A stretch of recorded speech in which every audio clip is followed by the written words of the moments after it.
Good afternoon, ladies and gentlemen. I call this meeting to order. Welcome to meeting number 58 of the House of Commons Standing Committee of Government Operation and Estimate, and as our chair regularly calls it, the mighty OGGO.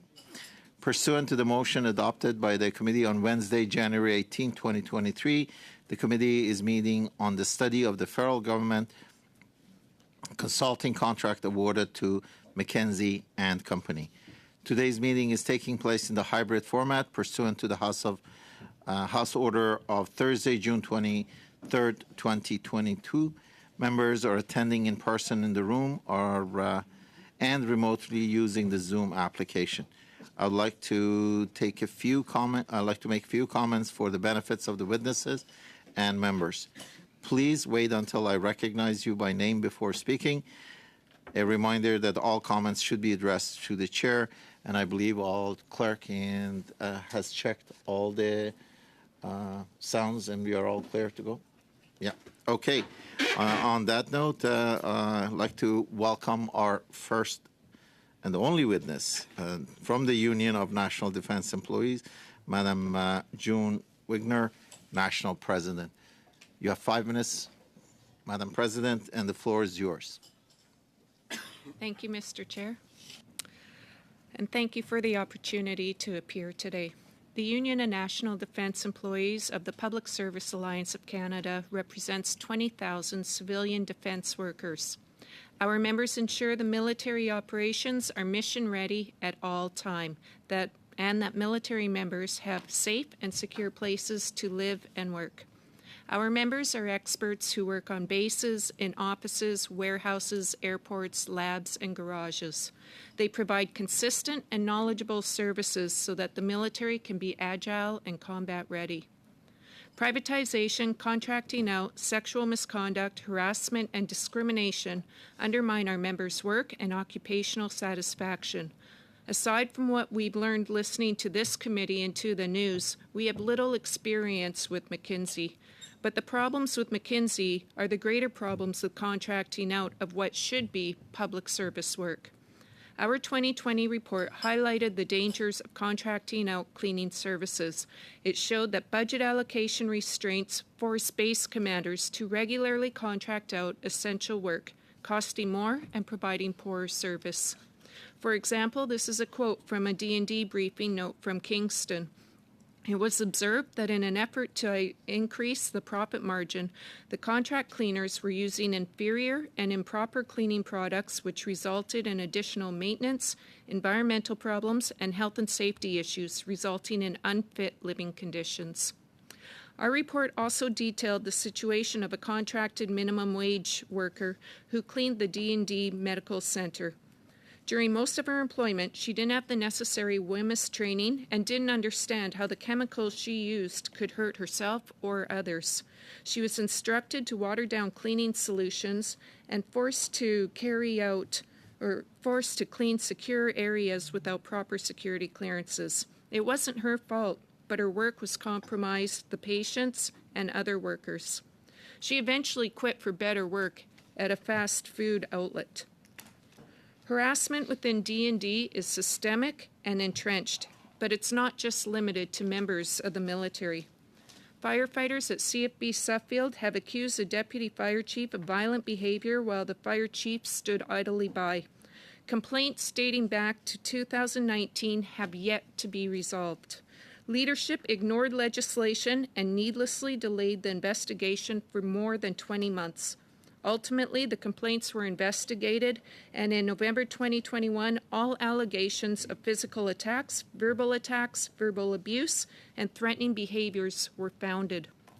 D&D leadership responded to this by inviting the assailant back into the workplace and offering him the freedom to determine who he would work with and when. D&D leadership has ignored my continued pleas to provide a safe environment for these firefighters.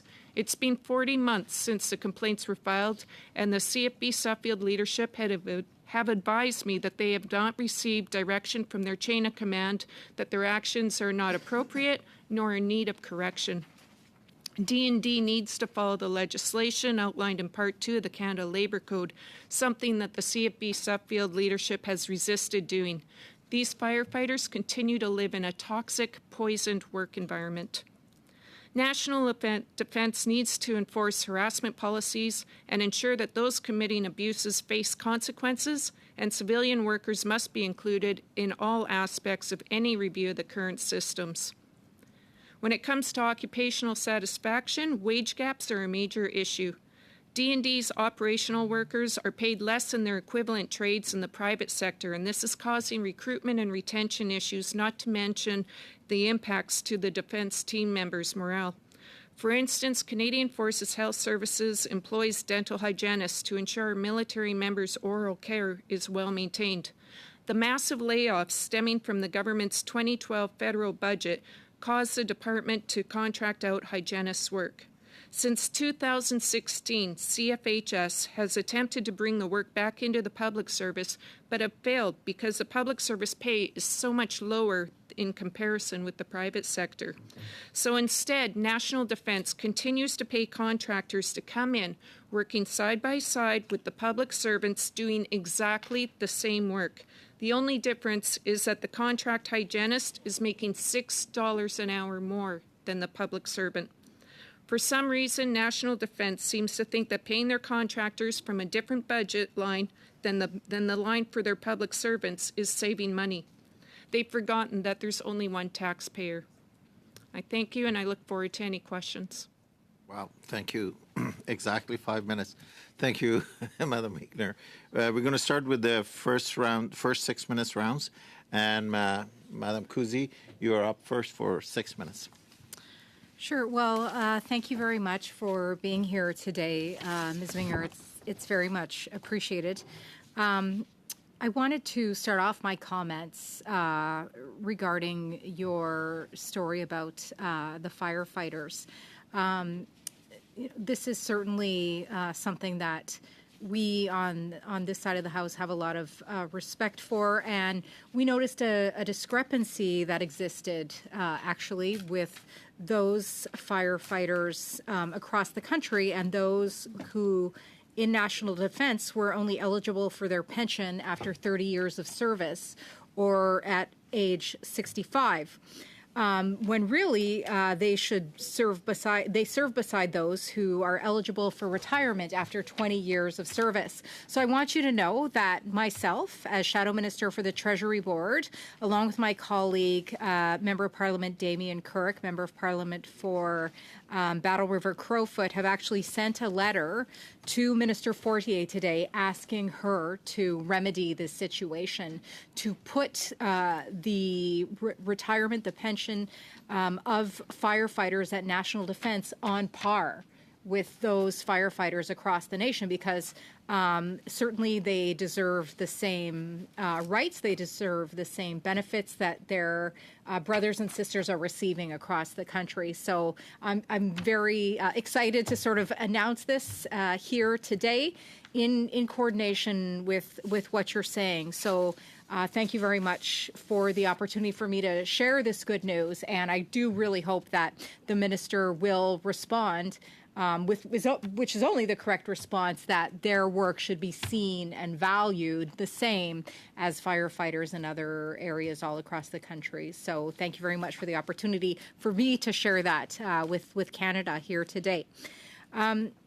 So I recognize that you have not done a little bit, very much work, with consulting firms or McKinsey, you mentioned in particular, and you mentioned a lot of situations where there is great disparity between private sector and public sector. And, this is something I think that the government needs to look even further at. And in addition to delivering services for Canadians, I do believe that the government has to take responsibility to have competitive wages for its public servants so that we can attract the best talent, in addition to providing the services that both people in uniform as well as Canadians deserve. But do you think that the outsourcing of work to private consultants have had any impact on your colleagues at National Defense. Could you provide any commentary on that? It doesn't have to be in response to McKinsey specifically, but in response to the outside work of consultants at the Department of National Defense. Thank you. Yeah, so thank you for the letter regarding the firefighters' pension. That is, that's been a challenge that we've been trying to address, 20 years easily. And when we talk about the disparity between the firefighters, federal and elsewhere, it's even greater than what you've described, in that firefighters work a 44-hour work week versus 37 and a half that most of the other public servants work. They end up working nearly 6 years longer for the same pension, and yet they contribute. So I very much appreciate the letter that you're sending, and we're cautiously optimistic. Certainly there is a disparity between the private sector and the public service, and definitely that is blindingly obvious with the competitive wages. And I'm sure you are well aware that if that doesn't get addressed shortly, Canada's likely going to see the largest strike that they've ever seen in Canadian history. As far as the outsourcing, it's really a very difficult, touchy subject for my membership, in that they see the work that they could do, the work that they used to do to support the military members, and instead they see that work get contracted out time and time again. And there's two different ideologies when it comes to the contracting. The contractors are there. They may support the military, but they're there to make a dollar. In the end, that's what their goal is. Whereas with the public servants, their goal is to make sure that that mission is run as successfully and to the best of their abilities. And so they conflict from time to time.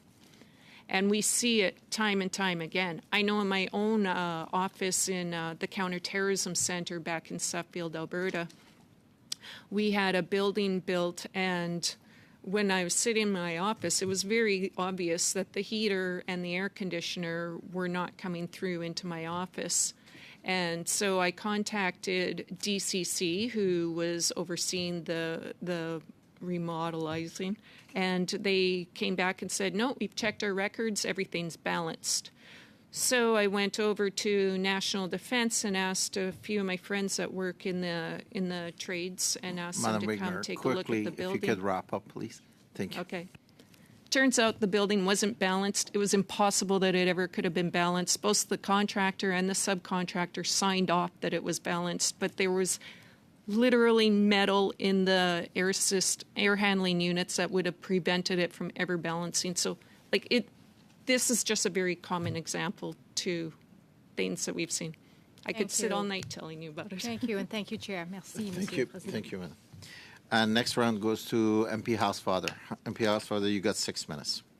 Thank you, Mr. Chair. And thank you, Ms. Winger, for being here today. And thank you for the work that your members do to keep our men and women in armed forces safe, and to keep our country safe, and to do good things. So thank you.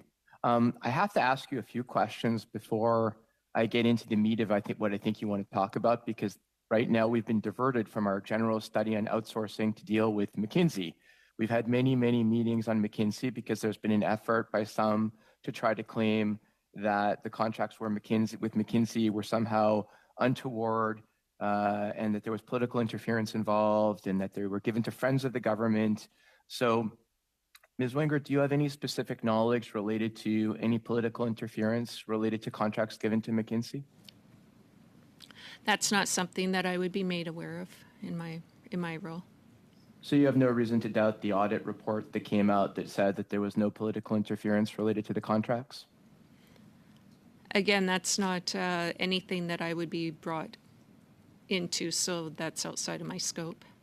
And I totally understand, but these are hearings about McKinsey, so that's why I have to ask you these questions. You can feel free to say you don't have the information. With respect to the contracts with respect to McKinsey, I understand, and in fact, I sympathize very much with your views related to cleaners, because that would be a core function that employees would normally be called upon to perform.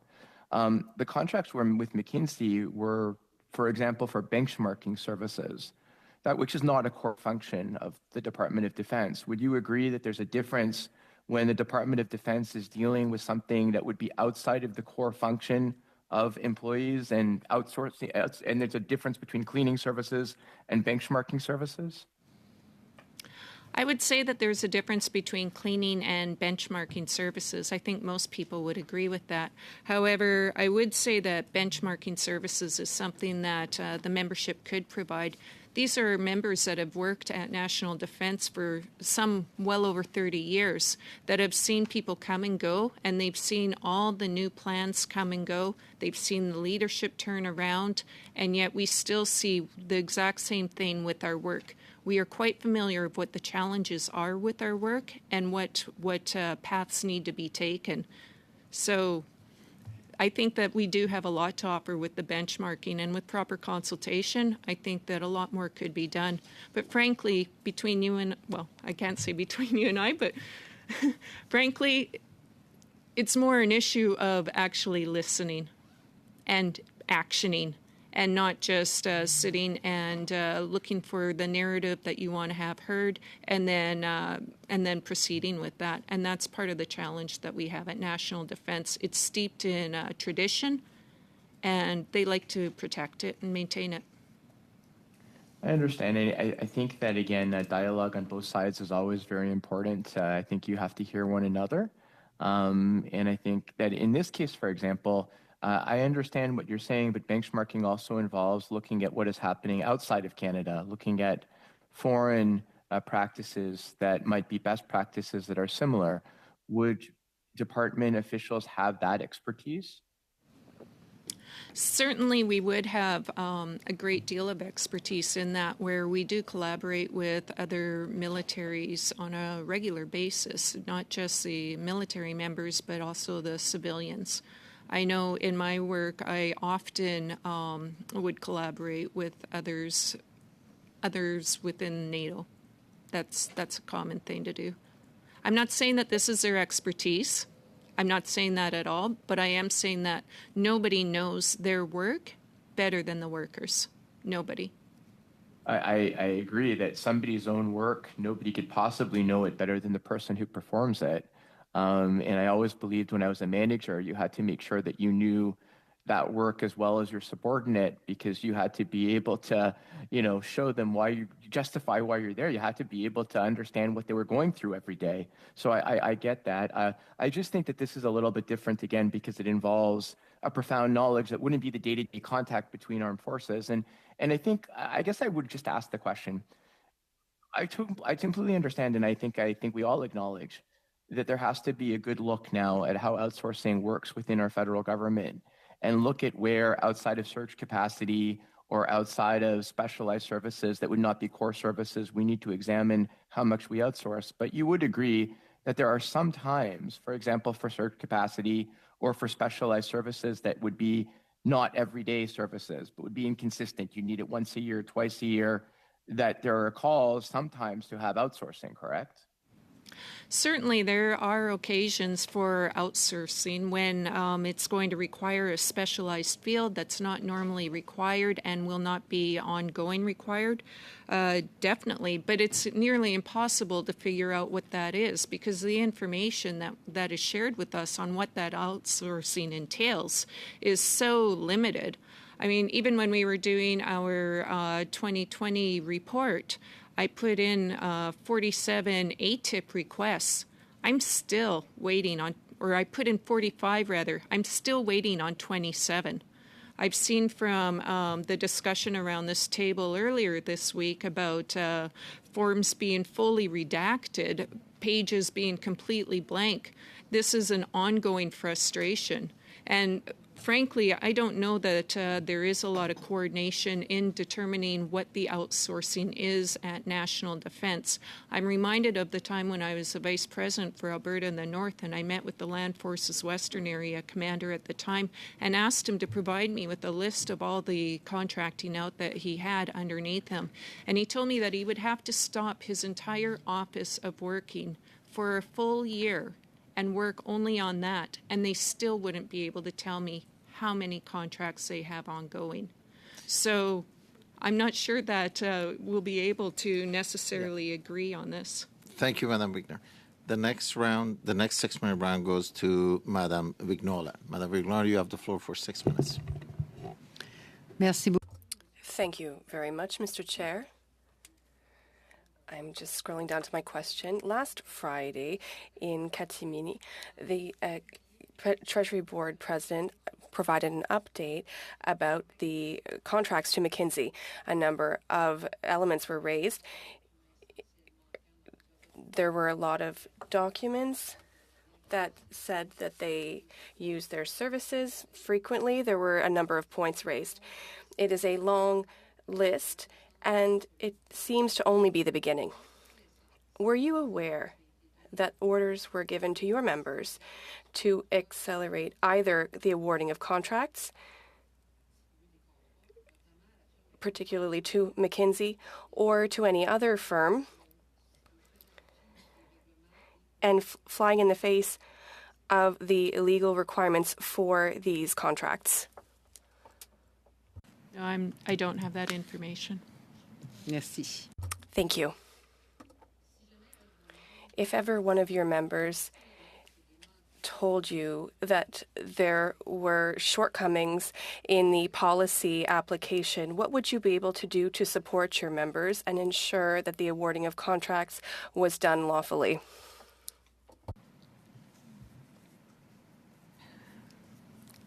So this becomes a bit of a challenge, and so certainly our members are invited to bring up their observations through the chain of command up to management, and they can also come through over to me. As I raise things with my counterparts at National Defence, I can raise my observations to them. I can raise to them the members' concerns, but there's no leverage there to enforce them to do anything about it. So then we are left with the same routes as everybody else, with perhaps bringing up a complaint to the Office of Wrongdoing, the Ombudsman, these sorts of groups. I will say that members, when they have raised concerns previously, have felt dismissed, and they have felt that their concerns are not going to be strongly considered, and that it's probably in their best interest for their career progression to just consider other things. But I couldn't speak to the specifics. Donc, Okay, within your membership, there are people who may have made these observations, who might have been able to improve practices, who could have resulted in savings in terms of operations, who at the end of the line, if they spoke out, didn't feel listened to and didn't feel that there was a desire among senior leadership to improve the situation, and so they didn't speak out. Is that what I've understood here? Yes. okay. Okay.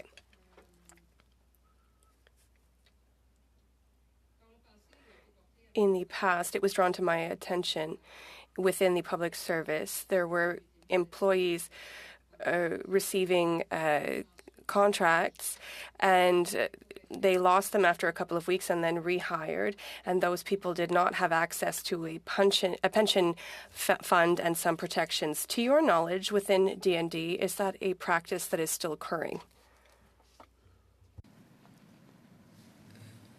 I'm sorry, I need you to repeat that because I'm not sure that I Okay. appreciate. it was drawn to my attention a few months ago that some people were receiving temporary contracts of a few weeks or months, and they were let go for 2 or 3 weeks just before they could access a more permanent position. And at the end of 2 or 3 weeks, they were rehired and continued their professional career like that. And at the end of the day, they didn't receive a pension or other social benefits. Is that practice still common at National Defence? That is a practice that I'm quite familiar with. It's hard to find out exactly how common it is, because these employees are very worried that they will not be picked up for the next contract. Okay. So what you're talking about is typically casual workers, and they work up to 90 days on a particular contract in a calendar year. And so I can think of an instance in Gagetown where they had a whole group of maybe 30 of these casual workers who were having their names placed on boards, and anybody who used any leave or didn't come in for a certain day, they would literally erase their name on the board and put it at the bottom so that they would know they would be the last to be called in. So it was a very mean-spirited way of managing people.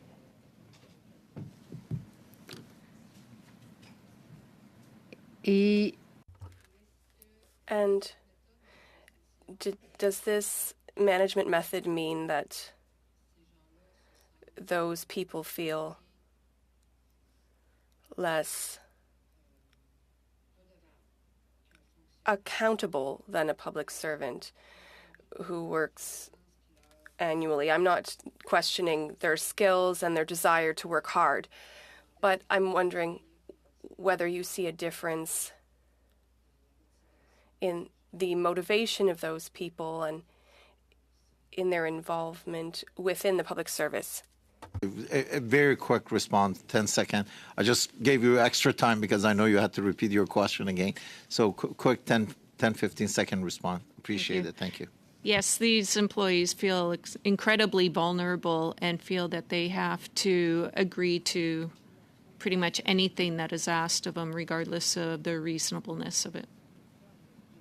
Thank you. The next round, the next 6 minutes goes to MP Gord Johns. Thank you. Thank you, Ms. Winger, for being here. Thanks for the advocacy on behalf of all your members. And I want to thank your members for the incredible service that they do every day to support our country and the best interests of Canadians. We learned through D&D's documents that they gave McKinsey a contract, and I'm going to read this quote, to advise and assist in the development of a transformational staffing plan, end quote. So basically, McKinsey will be analyzing roles and responsibilities, training, and more for all personnel categories, including public workers and contracted employees. So McKinsey is also making recommendations for organizational and workplace changes, even for which elements of the Canadian Joint Operation Command services that the government believes would be best suited for contracting out. Can you tell me whether the union was consulted prior to this contract, as is required? And I also want to know, what is your response to the contract? Do you have concerns with this, and do you believe there's a conflict here? So there was no consultation in this regard, and certainly there should have been. We have Union Management Consultation Committee meetings, and we have a terms of reference that is very clear when it defines what consultation is and when it should take place. And it's supposed to be as to the ability as much as possible and as soon as possible that you're aware that there's going to be something coming up.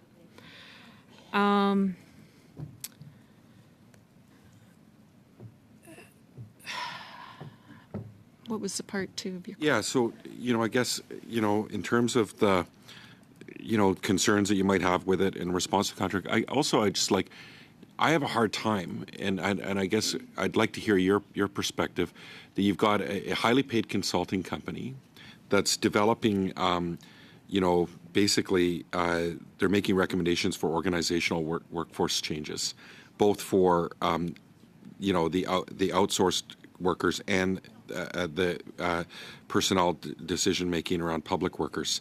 Do you have concerns that they're making decisions around contracted employees and public workers?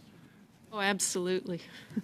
Without a doubt, I have concerns. I've never seen a contractor take a look and say that they should be going with the public service, and I've never seen a strong evidence for that. There's always seems to be relying on skewed evidence that is not reasonable and doesn't consider the full context of or appreciate what the challenges would be. I'm mindful of my counterpart in the UK who has many stories to tell me about the contracting out of the Defence Department in the UK and all of the challenges that have come as a result of that. And none of them, absolutely none of them, have been to the benefit of the citizens of the UK or the department within the defence there. These are ongoing issues that with these kind of companies, they always seem to lack transparency. We never get to see exactly what it is that they were looking at. We never quite know who exactly that they spoke with. And so it's always difficult to be able to rely on any of the results that they provide to us. But again, you have to consider as well the loyalty of the companies. I mean, I can tell you, like a public servant, they take a oath. We swear loyalty to Canada, and we are always looking for the best for the national defence. We have to abide by a code of ethics. We continue to follow employment equity plans. All of this gets skirted about when it comes to the private sector. There's end game is to make the dollar at the end, and they can. That's fine, but that's not providing the best value to Canadians. I think the end game is for them to create work for themselves in the future. And now, one thing that we heard, from government members, they try to justify the surge and hiring outsourcing. Sure, we understand that. But what you're saying also earlier, you talked about the hygienist working alongside the other hygienists and making more money. I mean, this isn't about surge capacity. This is about they're doing this on a regular basis. Can you speak about that?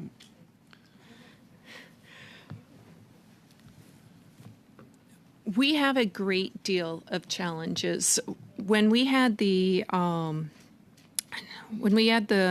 massive layoffs, I think it was about 19,000 that they were aiming for back in 2012.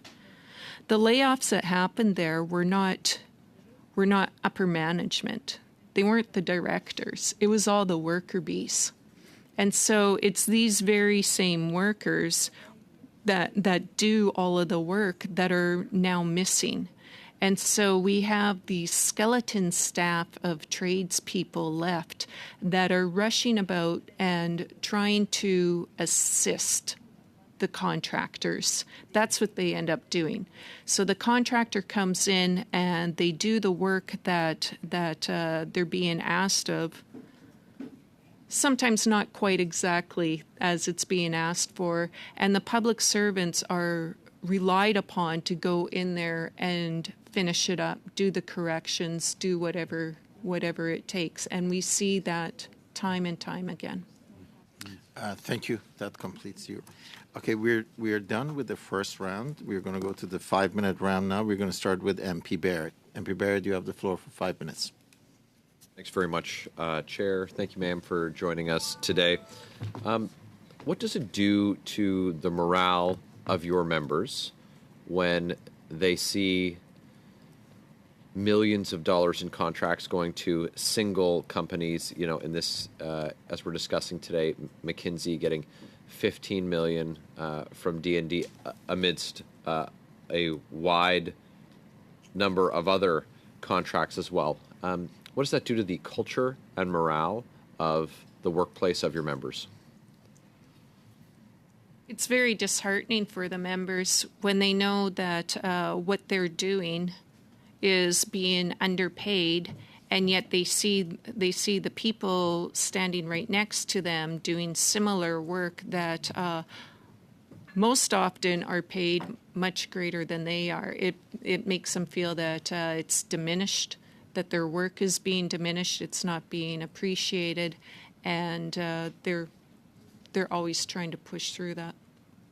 Of the nearly $4.6 billion that was spent on outsourcing by D&D, the millions, the 15 million that went to McKinsey, was about culture, and they were supposed to drive culture change.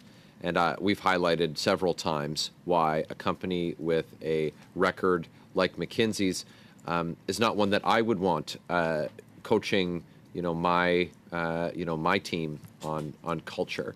And having served in the Canadian Forces, and working alongside employees, non-uniformed employees of D&D, they wouldn't take any real lessons on culture from a company like McKinsey, but would have an awareness and would have an appreciation for hearing from their peers on where changes need to be made, recognizing when things aren't right, and just because things have been done a certain way for a long time, that there are certainly opportunities to improve on those. I highlighted at this committee, specifically with the minister, the state of living quarters at CFB Kingston, specifically the Canadian Forces School of Communications and Electronics, where there aren't repairs being done to the living quarters for members who are stationed there, which is also the workplace for your members. It includes mold, it includes rodent infestations, water infiltration, inadequate bathroom facilities. With the government shoveling money out the door to high-priced consultants who are making more than both the uniformed members, certainly the non-commissioned members who are staying in those accommodations that I referenced, and your members who'd work in these facilities, does that have a negative impact on their morale? And if it does, in your opinion, do you believe that investments in the infrastructure there and the leadership of legacy members could both improve on culture challenges that exist, but also improve on the physical workspace that is depressing and, frankly, destroying the morale of D&D employees and uniform members of the Canadian Forces?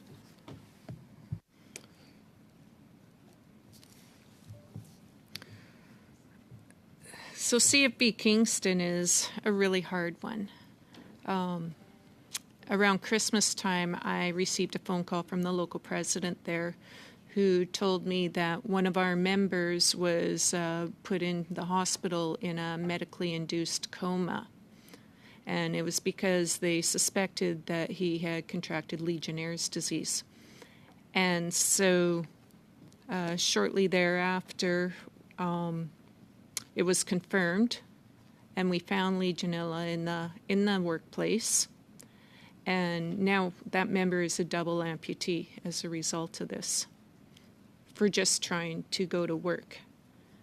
And so, is it a negative impact on their morale? You bet it is. It's shocking that it has come to this sort of level. Just absolutely shocking and disgraceful, to be quite blunt. Investments to improve the morale in the space? Certainly. However, we're getting another report.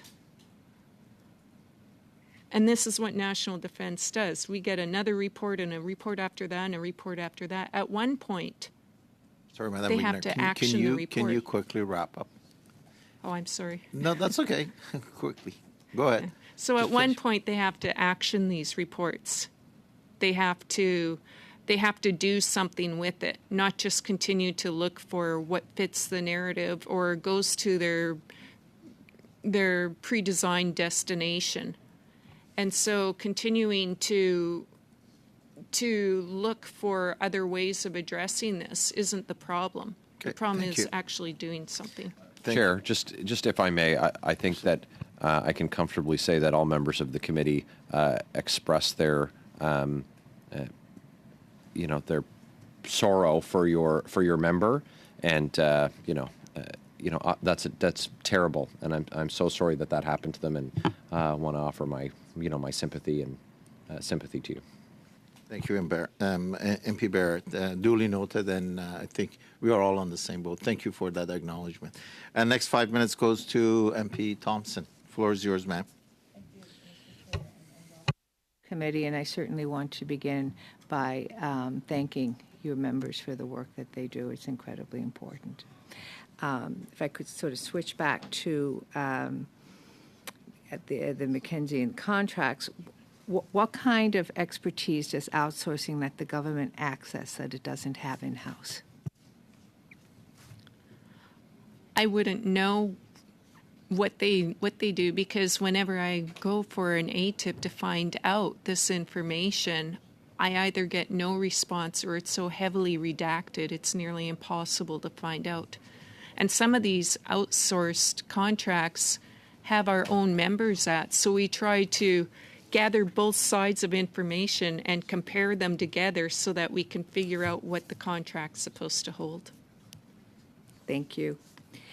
The audit has identified 4 recommendations where improvements to the procurement process can be made, and the department has provided management action plans to address these issues. Do you believe that there are any parts of the current procurement process that could be strengthened in respect to the decision-making process that hasn't already been identified in the audit? I'm sorry, I don't have that information. Okay, no, that's fine. Some of the McKinsey contracts were sole sourced due to the proprietary nature of McKinsey & Company's offerings, for which there were no resellers. Do you believe that this is an acceptable reason for sole sourcing?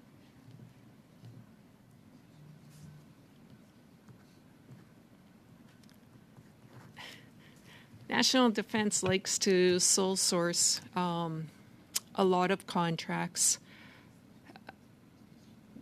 I question the validity of the rationale for doing so from time to time. Thank you. Reservists have always been expected to hold a regular job.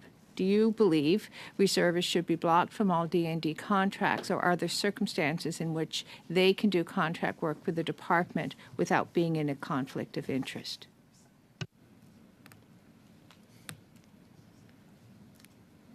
So we have a number of reservists that come in and work with National Defense. I don't know why we would hire them as a contractor when we can use their skill set as a reservist within National Defense.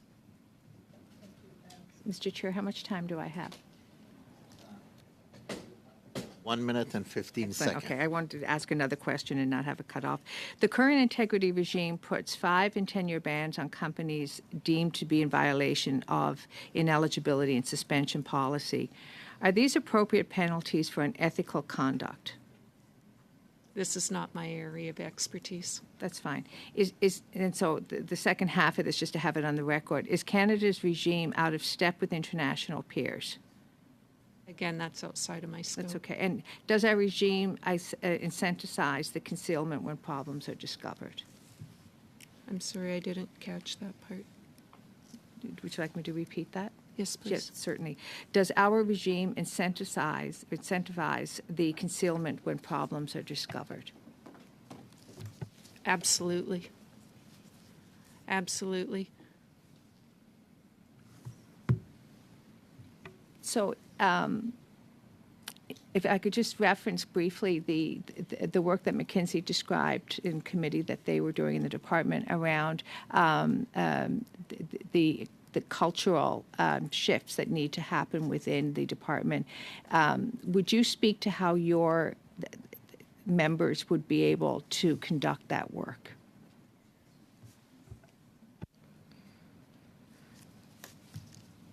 So I would expect that the way that our members would be able to assist with the cultural shift work is being able to speak from their experiences of exactly what the challenges are from their perspective and the consequences to some of the actions that are considered as recommendations moving forward. Thank you. And I absolutely agree that you need all voices at the table. I've certainly lived that throughout my career. But understanding the complexity of the shifts and changes that need to happen in D&D, who else do you see would need to be at that table to really get a robust understanding of the depth and the extent of the challenges, and then the plan moving forward so that it truly becomes one that transforms the department? So I think a very quick response. Thank you. I think there's a whole host of partners that need to be there. It's not just one single group, for certain. Thank you. And now we go to our next 2.5 minute round. Madam Vignola, the floor is yours for 2.5 minutes. Merci, Monsieur. Thank you, Mr. Chair.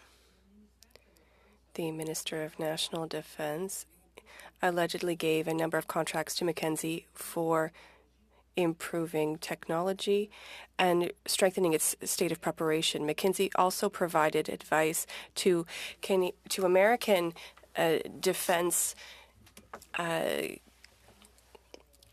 Department, which may create a conflict of interest. It has not just provided advice to the American Army, but also to others. Do you have any fears concerning the fact that McKinsey is sought out in other countries to provide advice, and it also does so in Canada, including countries that are not necessarily Canada's allies? Certainly, I have concerns on bias. So I know earlier they spoke about, well, this isn't state secrets that are being shared, but we know that state secrets don't need to be shared for opposition forces to create failures. And so we just look at something like the January 6th insurrection, right? So no state secrets were probably shared at that time, but you can do enough to impact the government by managing how the government operates. And so I think that this is part of the concern that we have.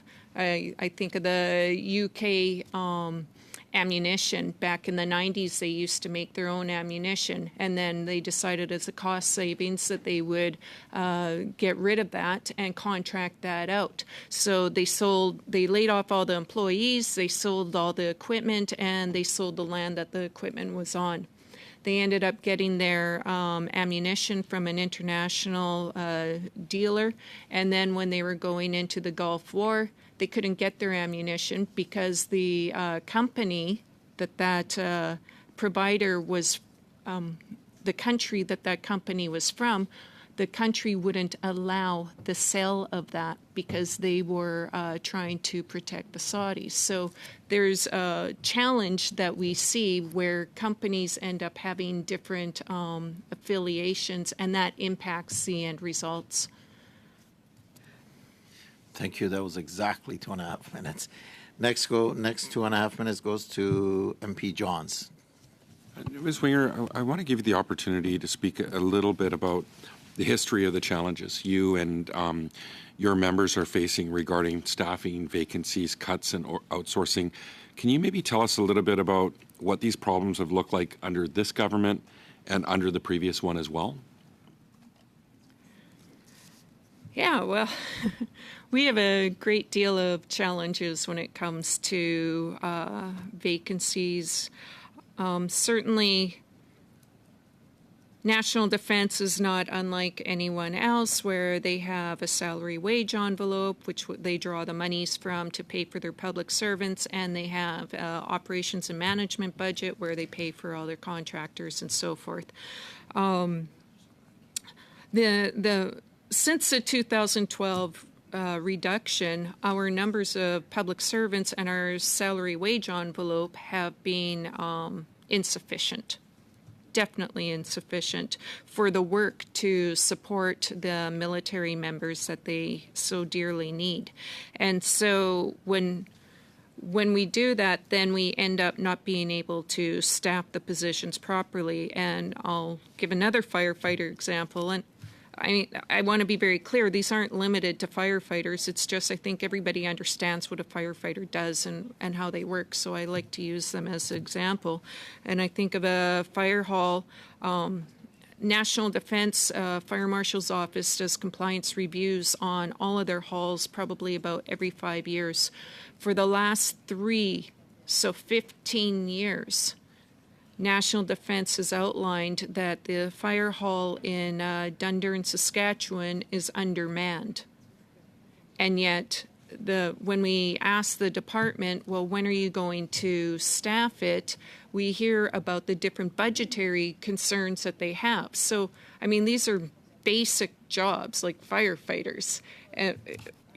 They're putting $4.6 billion outsourcing, but they can't hire another 5 firefighters that their own leadership tells them that they need to hire. They're breaking their own rules. And so they do things like this. Or I think of, I'm at Defense Research, we do many trials, and we used to have machinists and welders and all sorts of tradesmen that were available to assist us in that, because we're doing new, innovative work that we need to use tools that have never been used before, that have never been invented before. That's part of our work. And so when we are in a trial and we want a certain widget, we can't just ask the machinist or the welder or whoever at work to do it. We have to go out to town and see if we can find somebody who's willing to make it and drop everything. In the meantime, the trial just sits there, and all the people that have traveled from across the world are all sitting there twiddling their thumbs waiting for the widget to get built. Yeah, thank you, Madam Wigner. Sorry, I keep interrupting you, but we are making a lot of allowances to make sure that you finish your thoughts. And thank you for representing your employees and your members very well. Next 5 minutes goes to Madam Block. Thank you very much, Mr. Chair, and I join my colleagues in welcoming you here, Ms. Winger. It's I think it's important that we hear from you on this issue from the perspective of the union that you are here representing. I want to make sure that I understood, or I don't know if you did, but in your opening comments, I don't know if you outlined all of the different skill sets or professions that you represent. And I just quickly went to the website to see that UNDI is actually one of the largest components of PSAC, and that your members, there's a wide range of occupations, which include, and I'm going to list them, laborers, firefighters, ship crews, various skilled trades, administrative services, cleaning services, food services, technologists, technicians, linguistics, computer programmers, logistics specialists, engineers, medical administrators, mathematicians, librarians, financial analysts, recreation sports specialists, retail clerks, and the list goes on. That's a huge number of services that you represent. I want to ask you a question in regards to something that we heard from the president of the Treasury Board. And what we heard from the president was that the percentage of government expenditures for professional services has remained relatively consistent with the size of the public service. In other words, they're contracting out for services remains the same with the size of the public service. Do you agree with that statement? Do you believe that the proportion of outsourced labor is relatively the same as the public service, or is it outpacing the size of our public servants? I think that it's much higher than it needs to be. I think that we could have the work done by public servants who are just as well trained, who are even more experienced and even more aware of the needs of the department. And we could be managing it so much better than just going to the contracting piece. I think that we have a challenge in that most of our management are military members, and while they are excellent in their responsibilities to the CAF, I've never met a military member who enlisted because they wanted to manage public servants. And so as a result of that, it's very easy to move towards a contracting out position as opposed to trying to build up the workload of having to manage. Thank you. The Professional Institute of the Public Service of Canada, which represents IT workers at National Defence, did an analysis of 194 national defence tenders between January of 2018 and September of 2020. And what was noted was that there were 151 grievances filed for outsourced work. And the reasons for contracting out that were given were that there was no skill set in-house, there were recruitment and retention issues, and the lengthy and complex federal staffing process. And maybe you've touched on some of that already. But I guess my question to you would be, has your union filed any grievances related to outsourcing?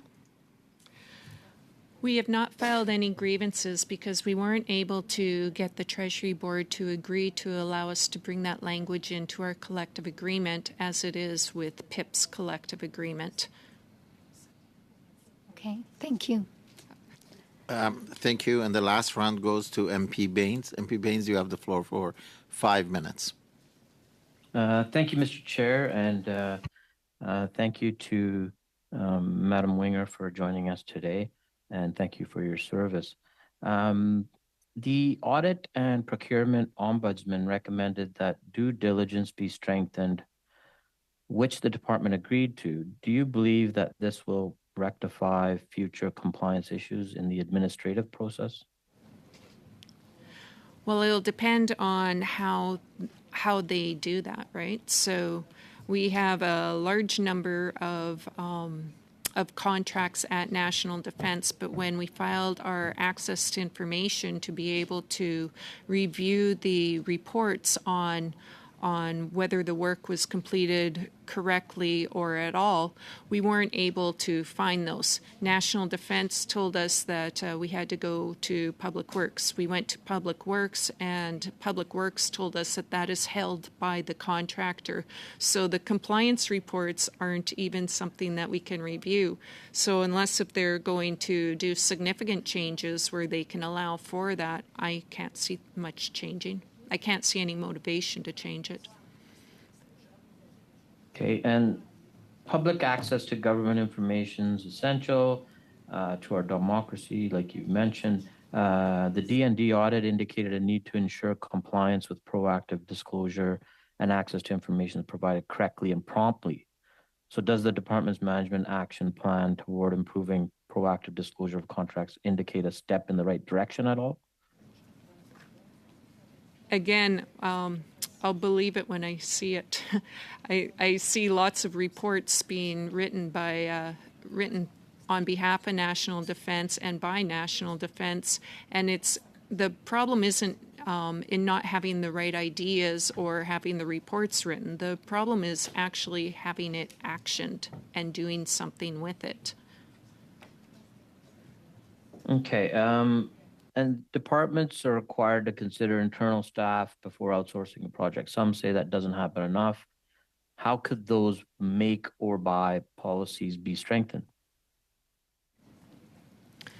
Can I ask you to repeat the question, please?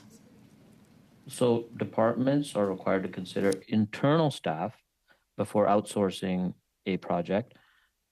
Some say that doesn't happen enough, and I think we've heard from you today as well about that. And how could those make or buy policies be strengthened?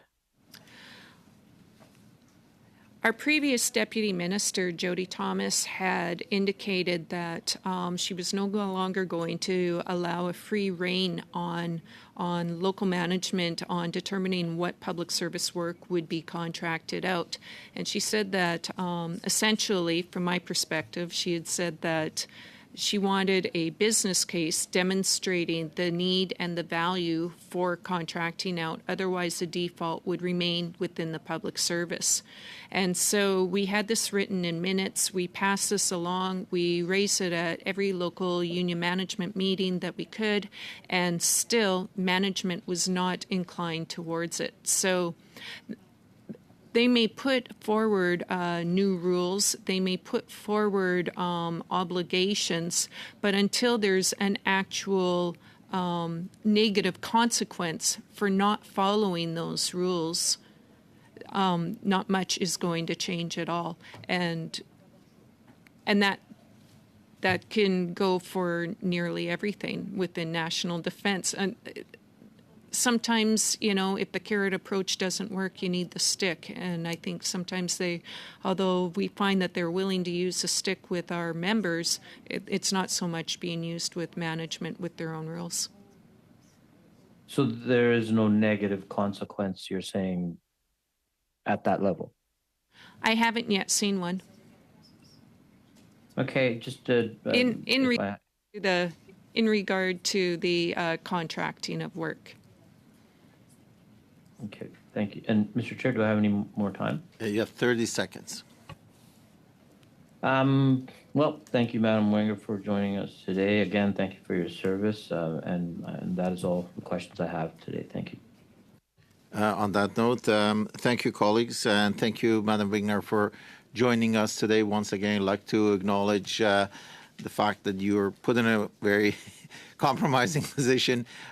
You answered the question very professionally. You share the perspective of your members with the committee, and we thank you for that. And thank you for coming and joining us in person. And colleagues, you're free. No, it's in camera, so you're free to go. And colleagues, we're going to suspend for us to be able to move to the in-camera portion of our committee. Thank you, Madam Wigner, for joining us again.